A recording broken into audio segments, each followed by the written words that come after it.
State Representative from the 83rd House District, and today I'm pleased to announce that we'll be introducing a comprehensive package of bills that we think will cut at the root of Ohio's heroin and prescription narcotic epidemic.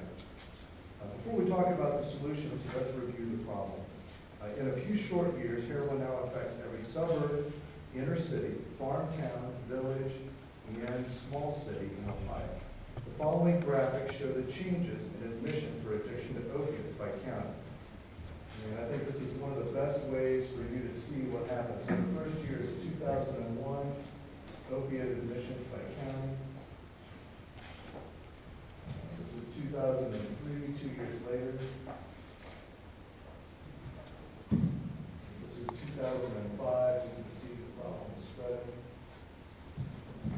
This is 2007 data. You can see it's now pervasive both in the Northeast and Southwest Ohio. 2009, it moves to pretty much encompass the entire state. And 2011, which is the last data we have a chart for, you can see the opiate admissions for treatment dominate the entire state.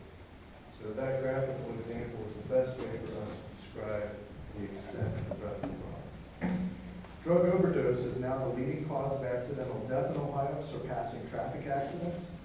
And sadly, the overdose death toll continues its unrelenting climb, with the just released 2013 deaths reported at 2,110 overdoses, 10% more than the 1,914 overdose deaths from the previous year, 2012. And that's reflected in this graph over here to the right. Overdose deaths in Ohio from 2002 to 2013. Over 72% of the overdose deaths were related to opioids, and heroin is the worst killer, responsible for 46% of the overdose deaths. One of the reasons heroin overdose deaths occur is that when someone overdoses, everyone else runs from the scene instead of calling 911 because they are afraid of being arrested for drug possession. And that's why Representative Driehaus and I are introducing the Good Samaritan bill, which will save lives in Ohio. I'd like to introduce Representative Driehaus and turn it over to her to talk about the Good Samaritan. Thank you. And thank you to Representative Sprague for really continuing to lead the charge and trying to address the opioid epidemic. As many of you know, we served on a traveling committee. It's been a number of years ago now, but Representative Sprague was the chair of that committee, and I had the pleasure of serving on it. And that is when it became crystal clear to those of us that served that this was a problem that existed in the state of Ohio in every single corner in the state of Ohio, whether it be rural, urban, suburban, it really didn't matter. We found that it was everywhere, and at that time we started to address the issue through legislation, and there was what I call like a collective body of bills that were advanced, and they went to different aspects of the issue. I do want to reference one of the bills that Rep. Sprague and I joint sponsored. It was House Bill 367 in the last GA. This is the one that said we need to educate children as to the dangers of opioid addiction, because we remember that, you know, we all, maybe more recently than others, went through grade school and learned about the addiction to drugs, the addiction to alcohol, the problems that come with that. Opioid addiction was not being taught in the schools, and so we offered the legislation. It passed resoundingly, went through very quickly, and became law. And so now kids are being made aware of not only the challenges associated with addiction to heroin, but over-the-counter drugs. I mean, these opioids that can be prescribed if you have a knee surgery or a tonsillectomy or whatever.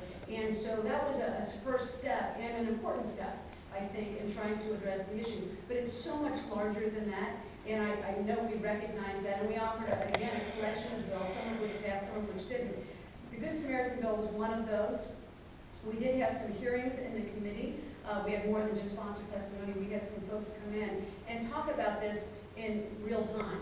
And we had a young man, his name was Ben, come into the committee and talk about a friend of his who died from an overdose on heroin. He was in the room when that happened. And he talks about how he hesitated to call 911. Now, he does reference the fact that he was also using at the time, and so his judgment was altered. But the fact of the matter is he hesitated, and his friend died. So, imagine that kind of testimony in committee, and hearing that from this young man who obviously regrets that decision and regrets the delay. And our feeling is whatever we can do to save that life, to save any of those lives, and there are so many right now, we should do it. And I was asked earlier today, we did offer this in the last General Assembly and it didn't pass through the legislature and become law. Why are we doing this? Well, I'm here to tell you that if this saves lives, we should do it. And if the conversation around the legislation saves lives, then we should do it. Because that's, this is our work. This is what we do. We don't throw up our hands and say, oh, we weren't successful in the last GA. We continue to do the work. We continue to make sure that people are aware of the problem and how we are trying to get at it from a number of different angles. And so this bill talks about immunity for the individuals that would call 911 who are also using, and so they enjoy immunity under these circumstances so that they'll call, so that they'll save the life of their friend. It also talks about a person who, and this is a new caveat, a person that has been arrested for an offense, and how if they were to call, they wouldn't automatically be jailed again. They would be referred to detox or treatment. And I think that is an important addition to the legislation, because the fact of the matter is some of the individuals in the room may very well have used in the past and have been, caught up in the criminal justice system because of it. So that's what this piece of legislation does. Rep. Sprague has talked to the chair of the committee as to whether or not we should be optimistic, about passing this legislation. The fact of the matter is the chair of the committee is talking about, hosting these in the committee, having the sponsor testimony, getting to it so we can continue to do the work. Because, by the way, the epidemic has not gone away. As you all know, the epidemic has not gone away. And so we need to continue to do the work as people in our communities continue to suffer and to die because of the epidemic. And people in my community are clamoring for something.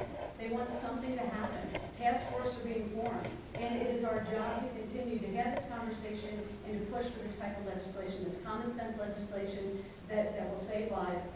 No one should have to second guess doing the right thing.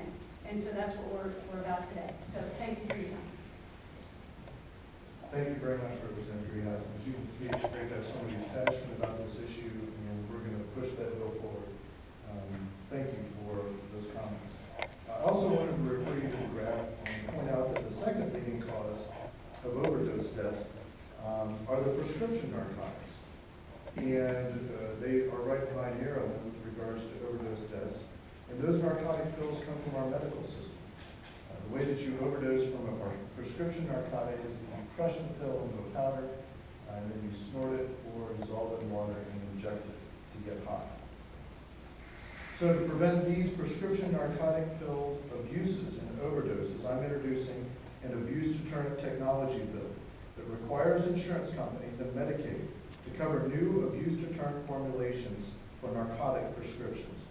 These are pills that can't be easily crushed or abused. By using this new technology, we can save people in Ohio from dying on the street from overdose and reduce the abuse of these prescription narcotics. Also, 17% of the overdoses in the state had no specific drug identified, so the death certificate statistics are likely underestimates of the true causes of fatal overdose in Ohio.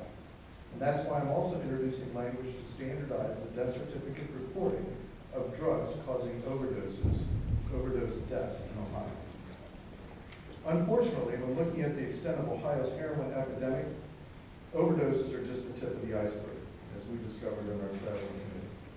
Addiction to the opioids are rampant, and the root cause of it is that our medical system has massive dispensing of these prescription narcotics. Ohio dispensed over 80 million doses in 2003, but by 2013, the number had increased to about 828 million doses. As demonstrated in this graph, the farthest graph on the right, there is a direct, nearly one-to-one relationship between the amount of prescription narcotics coming out of the medical system in Ohio and the number of overdose deaths in the state of Ohio. Clearly, the more narcotic pills that come out of the medical system, the more people who would end up addicted to opioids. This makes sense since people start their addiction with pills and as their addiction deepens, they turn to heroin, which is stronger and cheaper. So in order to reduce the number of prescription narcotics being dispensed in the state, I'm introducing the Prescription Narcotics Medical Necessity Bill. This piece of legislation requires medical necessity checks for opioid prescriptions that are for more than 10 days for acute pain, more than 72 hours out of an emergency room, and more than 80 MED, morphine equivalent doses, for chronic pain. Addiction to opioids by patients with a valid medical prescription is common and has become a prevalent safety issue in our medical system for prescribers. So by limiting narcotics prescriptions to shorter intervals and only extending them when justified by medical necessity, the state of Maine was able to reduce their Medicaid narcotic prescriptions by 1/3. And I would be thinking that it's time for Ohio